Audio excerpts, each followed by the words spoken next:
Hey, what's up guys? It's Trevor with Embers Fireplaces and Outdoor Living. Today I'm going to share with you this new recipe that I came up with. Well, it's not my recipe, but I took some classes and learned Aaron Franklin's brisket recipe, and I started playing around and I applied that brisket recipe to Tri Tip, and today I'm going to show you how to do it because it turned out unbelievable. And let me just prepare you for how awesome this video is going to be. Let me give you a hint. It involves my friend Joe here. It involves my Evo skillet top, and of course the most important thing of all, Wagyu Tri Tip. Let's get started, baby. Woo.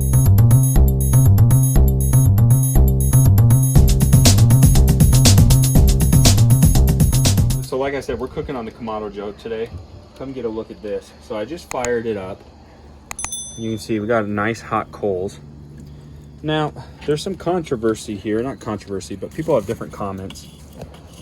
Some of these guys cook on these ceramic smokers for years and years, and they're almost a little better than me at starting these.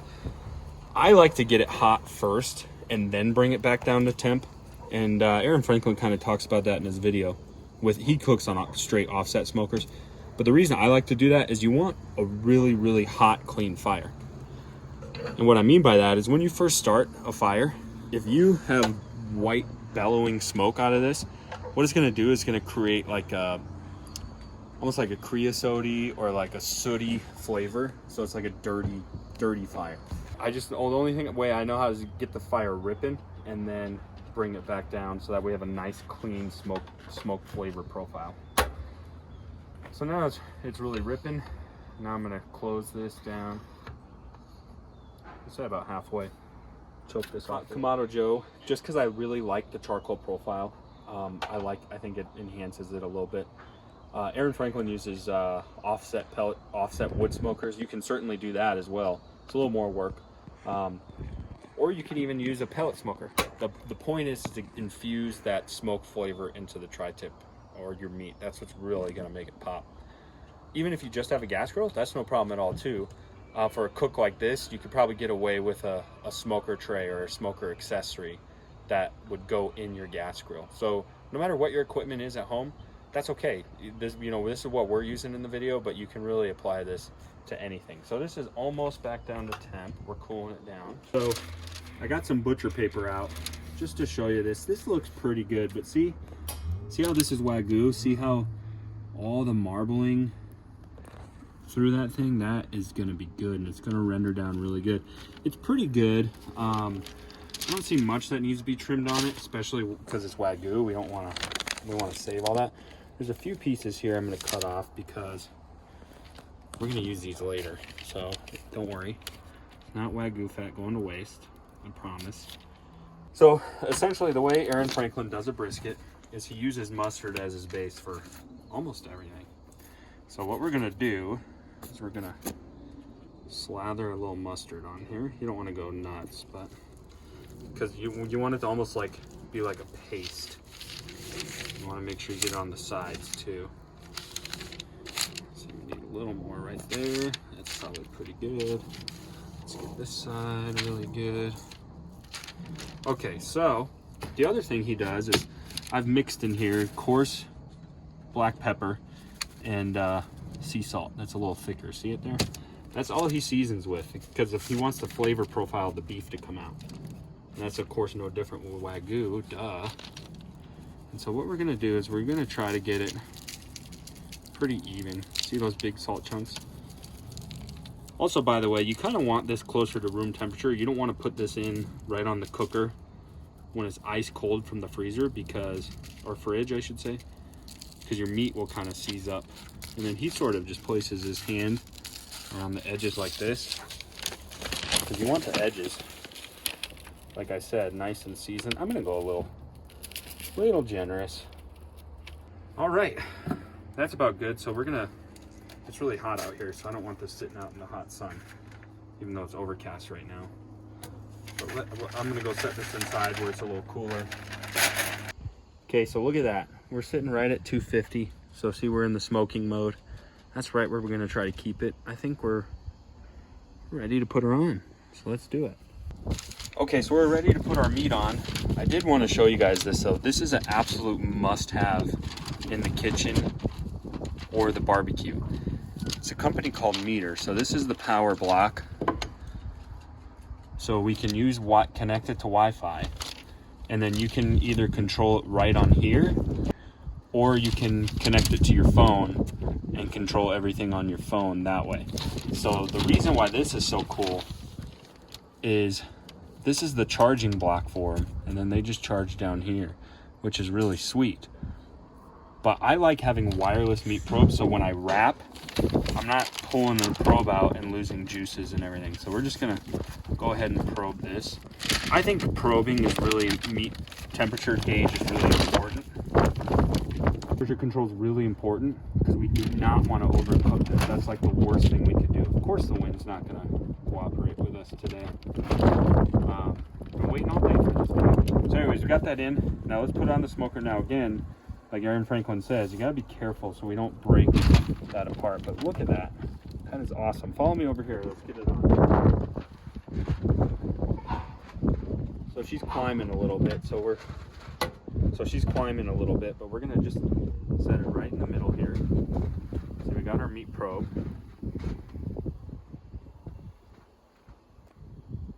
All right. Now we'll show you how we set the temp on it. And on, go. Okay, so now while that's cooking, we're gonna go ahead and get our griddle top ready. So this Evo essentially has 2 burners. You just turn it in, then click that button, lights that burner, lights that burner. So we gotta preheat this because we want this ripping.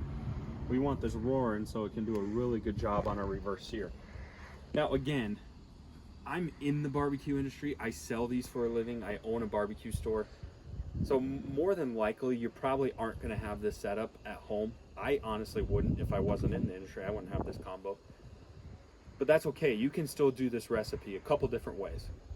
If you don't have a skillet top outside, you can do it inside. So you can just use a cast iron pan.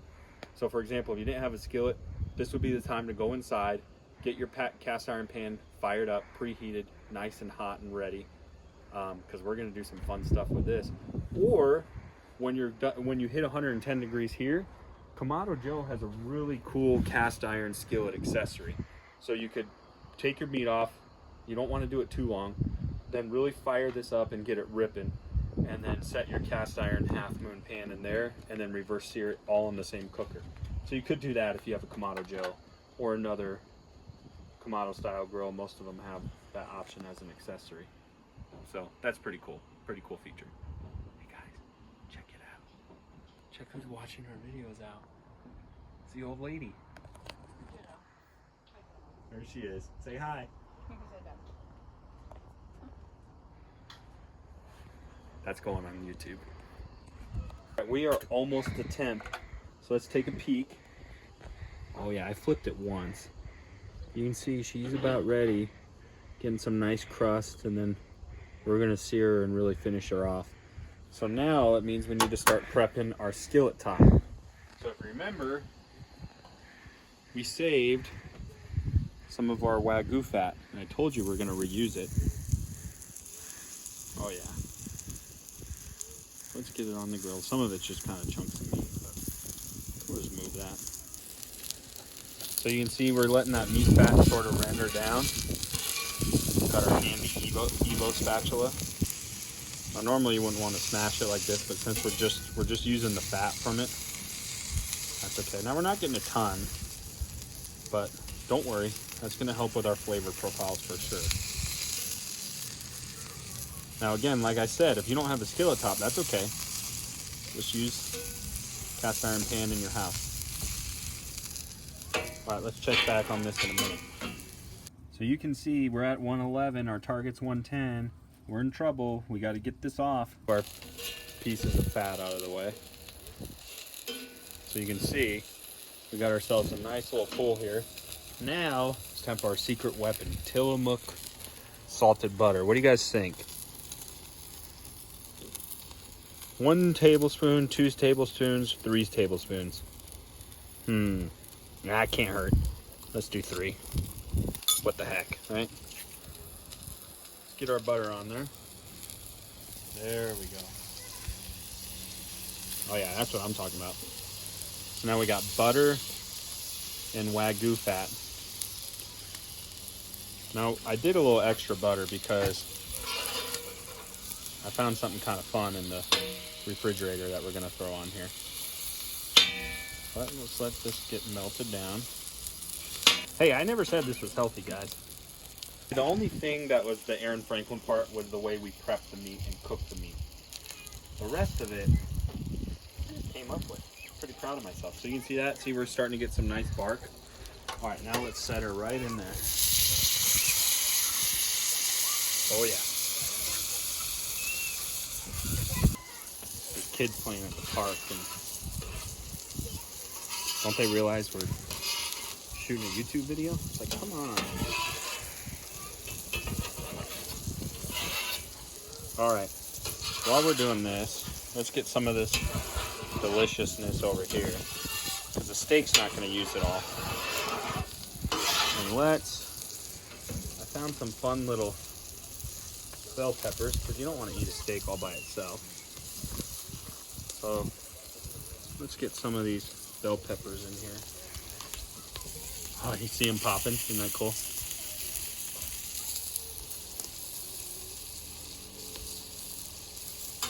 All right, so we got our bell peppers on. So now let's flip our tri-tip. Oh yeah, get in nice and close. So see that nice little crust we're getting? We're gonna like that, trust me. So you can see it's about done. I got a nice crust on there. And see that? That's why that temperature is so important, because I'm at 133. So I'm about ready to pull it because I want it to finish at about 140. Peppers are looking pretty good too. When we pull it, we're not done. We're just going to let it rest. That's really important. So that's probably good right there. But yeah, look at that. We got a nice crust on it. So that looks pretty good. Now, when you're doing this, I'm going to fold it this way. Fold this over. Tuck it in really good. I'm going to do it again. Look how greasy that is from the butter. Alright, I'm not doing this the best, but you want it nice and tight. Told you I was going to screw up. Alright, let's fold that over. Fold that over. So again, you see our meat probe is still in there. Now we're just going to let it rest.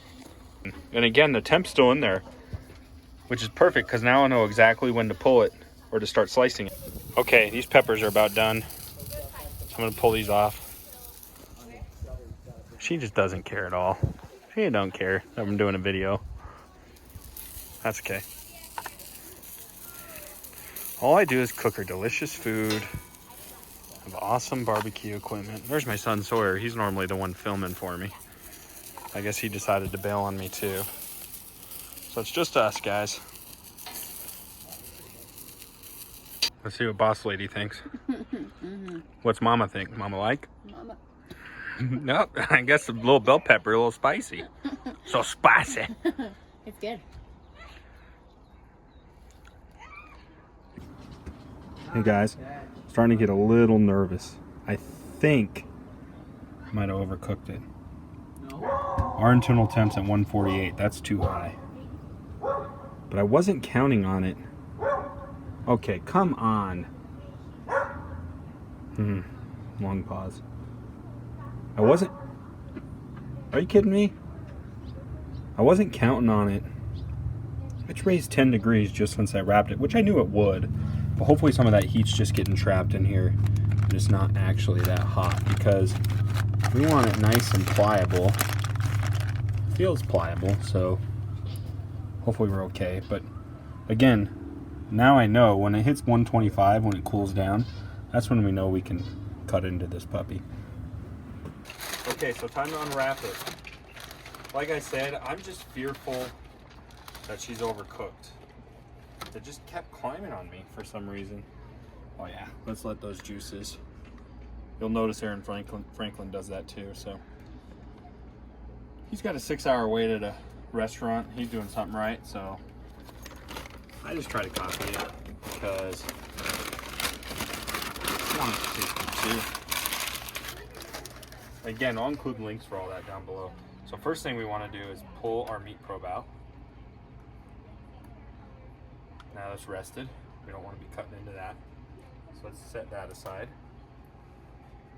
All right, now I'm going to cut it down the middle just so we can see how it's cooked, because that's going to tell us if we screwed it up or not. Yeah, it's a little overcooked. That's more like a medium, but it's definitely juicy. See that? It's like a medium. Darn it. But I bet it still is going to taste good.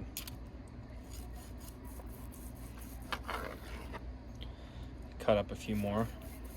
So slightly overcooked. I don't know why that happened, but it kept climbing on me. I pulled it in time. The temp climbed on me more than normal.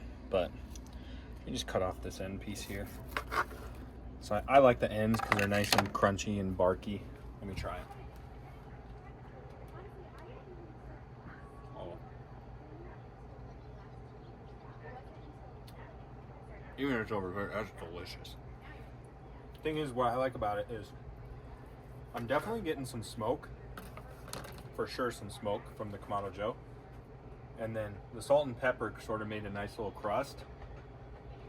And salt and pepper combined with the reverse sear. The reverse sear and the salt and pepper is really what made this dynamite. And it's still really moist. All right, time to see what the crew thinks. Not this crew. The other crew. There they are. There they are. At the old ball and chain. So sure. All right, guys. We got Tate and Olivia. Dig in. I want to know what you think. I think I overcooked it a tad, but let's see.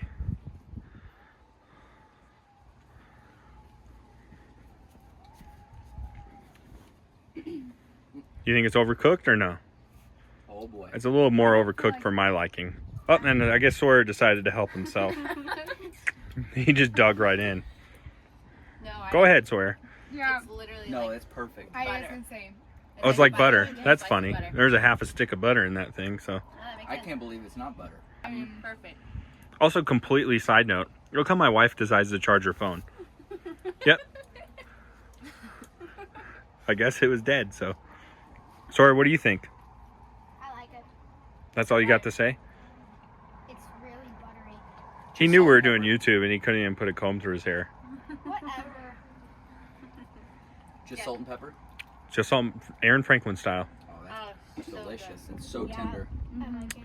I think the butter helped. The reverse sear definitely helped lock in the moisture in it for sure. Yeah. I guess now I'm thinking about it, it's not overcooked, but I love how it's got like a crispy outside and then it's just so tender on the inside. Yeah. I love it. well, there you guys have it. There's my recipe for tri-tip. That's my favorite way that I personally do tri-tip. Hopefully this helps you guys at home to give it a shot, no matter what you're cooking with. And don't forget to subscribe. Stay tuned for more.